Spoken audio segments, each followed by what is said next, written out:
Here is Kevin Kennedy and Rich Herrera with an Inside the Dugout quick fix. So, little known fact, did you know this? The same firm that built Baltimore, and I believe it was HOK, it's now called Populous, but they've changed the principles. You know one of the ballparks that they built that they don't take credit for? No. Tropicana Field.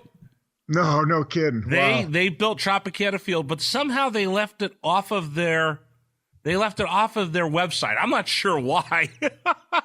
Well, for a stadium that when you see it from the outside, you're not really sure why it's built the way it is.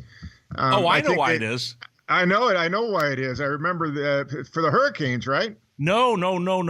So isn't the shape because of for Hurricanes? That's what they tell people. But really, what happened was Tampa and St. Pete were trying to fight to see who was going to build a stadium. Right.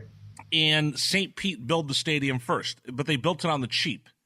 And you remember the Oakland? I know the White Sox used them as leverage to get a new stadium. The Giants did. Yeah, I remember that. Yeah. There are a number of teams that used that city and that building that was standing there ready for Major League Baseball at a moment's notice. Vince Piazza was involved in that, Michael's father. Yeah. So what happened was because they built it on the cheap, they built it with that slouch. The roof is tilted. They say it's because of hurricanes, but what I really found out was two things. Number one, less concrete.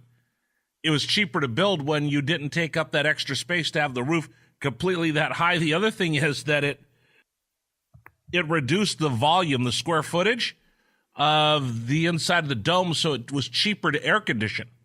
Oh, my goodness. No kidding. Yeah, the story I heard when I worked there was because of hurricanes, which kind of made sense to me because of the angle of it. I said, okay. Right. I guess I could buy that. Yeah, no, it was because they were able to make it cheaper without the concrete, and it was going to be cheaper to air condition, is why they put it at a slant like that. Inside the Dugout with Kevin Kennedy and Rich Herrera can be found on iTunes, Stitcher, TuneIn Radio, and RadioInfluence.com.